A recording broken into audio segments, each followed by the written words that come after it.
Good evening and thank you for joining us for KREM 2 News at 5 tonight. I'm Mark Hanrahan. Whitney is off this evening. We start tonight on fire alert. Wildfires burning in our region, forcing several towns to evacuate.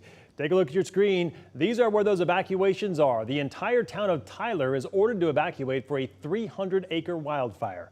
That also applies to people living on the Columbia Basin Highway between South Columbia Basin Highway and Pine Spring Road and Carmen Road South. Just in the last few minutes, we have learned that state mobilization has been requested for additional resources. We bring you complete team coverage tonight. Our Shannon Mowdy is in Julietta for the Gwen fire that has forced crews to shut down highways. We start though with Connor McAvoy, who joins us live from Tyler tonight, where a new fire has people leaving their homes as that fire has exploded in the last 30 minutes. Connor? Yeah, that's right, Mark. I'm standing here in Tyler where the whole community is under a level 3 evacuation for the fire that you can see just right behind me. I'm going to step off frame so you can get a better look at that. Now, I did manage to speak with officials with Washington DNR, and they tell me that crews, both air crews and ground crews, are working right now to combat the fire as far as that is concerned. Like I said, multiple ground crews, air crews. He also, the person I spoke with also mentioned that as far as when it comes to any threats to homes, that is a pertinent detail that they want to emphasize, that there is risk for homes, structures being damaged, but we have no word on if that is a fact as of right now. As far as where people are being asked to head to, there is an evacuation center at Cheney High School right now where people are being asked to head to as crews are working out here to combat the fire. As I said, now there is the threat of homes, structures being pertinent in this area, but we don't have any information on that confirmed as of yet. But DNR does tell me that that is a factor. So in Tyler, Connor McAvoy, KREM 2 News. Connor, thank you very much. The Columbia Basin fire now at 300 acres. Those evacuation maps are on our website. You can head to KREM.com. There are also level 3 go now evacuations in place for the entire town of Julietta in Idaho tonight. The Gwen fire is burning 26 miles southeast of Moscow, Idaho. We have heard that multiple reports of destructions close to the city. KREM 2's Shannon Mowdy continues our team coverage live near the fire line tonight. Shannon? Well, Mark, I am above the town of Julietta right now, and as I am standing here, there are no flames in the town. But of course, the Gwen fire and the nearby river fire have now been combined into what's being called the Gwen fire complex. Now, the Gwen fire and river fires started on Wednesday due to lightning strikes, and that complex is, according to the Idaho Department of Lands, and overnight Thursday, winds pushed the flames into a significantly larger fire. It was around 20,000 acres. We're working to contain that every minute. A team from Rocky Mountain Incident Command is expected to be here Saturday. They are going to take over the command of the Gwen fire complex, as well as smaller fires in this area.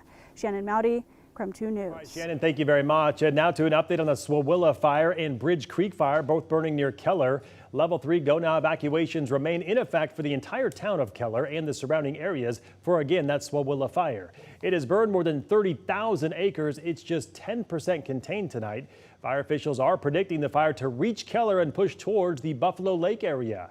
Crews are making some progress on the Bridge Creek fire. It's burning nearly 4,000 acres. It's now 20% contained. If you need a place to go, an evacuation center is open at the Lake Roosevelt High School gym in Cooley Dam. The Keller ferry is open, but only to help with evacuations. A pilot is dead after a single-engine aircraft tanker crashed fighting the Falls Fire in Oregon. The Oregon National Guard was deployed for an ongoing search overnight when that plane went missing. The plane was found today at around noon near Seneca, Oregon. The Falls Fire, where that plane went missing, is currently at 142,000 acres. It is 55% contained. And right now you are seeing video of the pilot being escorted through the Canyon County area. The name of the pilot has not been released tonight. Meantime, the Durkee fire in eastern Oregon has grown to more than 288,000 acres. It is still 20% contained and remains the largest fire in the country. Some evacuations do remain in place, but all evacuations in Malheur County for this fire have been lifted. More than 500 fire crews are still fighting the fire. It's believed to have been caused by lightning. And this weekend, Oregon requested help from the state of Idaho to assist in the Durkee fire. The Kootenai County Fire and Rescue and other North Idaho departments answered the call. They are all mobilized to help fight the fire. Our news partners at the Coeur d'Alene Press report that each North Idaho department sent 2 firefighters and a brush truck to help in those efforts. On that note, we want to get back to Chief Meteorologist Jeremy Good looking at your weather impact forecast tonight. Jeremy, I guess the good news, it is a bit cooler. The bad news, things are incredibly dry out there. Yeah, when it comes to this fire, we have about as good of conditions as we are going to get for fires not spreading, and it's still spreading. Overall, things are a little bit cooler. Temperature sits at 80, our dew point of 31 keeps that relative humidity pretty low, but that's just a sign of how dry and hot we've been lately. Wind, still pretty calm when it comes to the overall wind close to that fire burning out near Tyler, the Columbia Basin fire.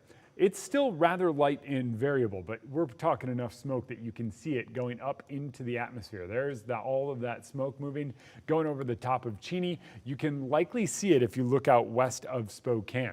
Overall, wind is coming and going, we'll say. 12 miles per hour is our latest wind gusts out at the Spokane International Airport, not too far from that fire. And temperatures sit in the low 80s. Low 80s is about where we are topping out today. A far cry from the warm weather earlier this week or last week. And it looks like we cool down quite nicely overnight. I would say you are good to open the windows, but it really depends on what happens with that fire. Overall, our air quality isn't too bad, but what we do have the next couple of days is more warm weather. Temperatures in the mid 80s Saturday, Sunday, and Monday. Overnight lows falling to near 60 each day. If it doesn't stay smoky, you don't need the AC. All right, Jeremy, thank you very much. Some more breaking news to tell you about late this afternoon. We have learned that Spokane police made an arrest in a string of arsons on Spokane South Hill. They arrested a 13-year-old and say they've identified an 11-year-old and have probable cause to arrest them. The teen arrested has been booked into the Spokane County Juvenile Detention Center.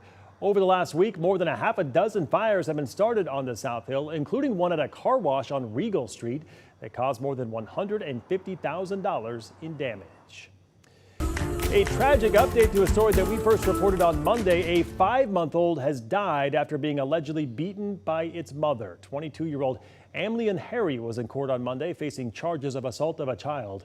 According to court documents, she allegedly told police she abused her baby.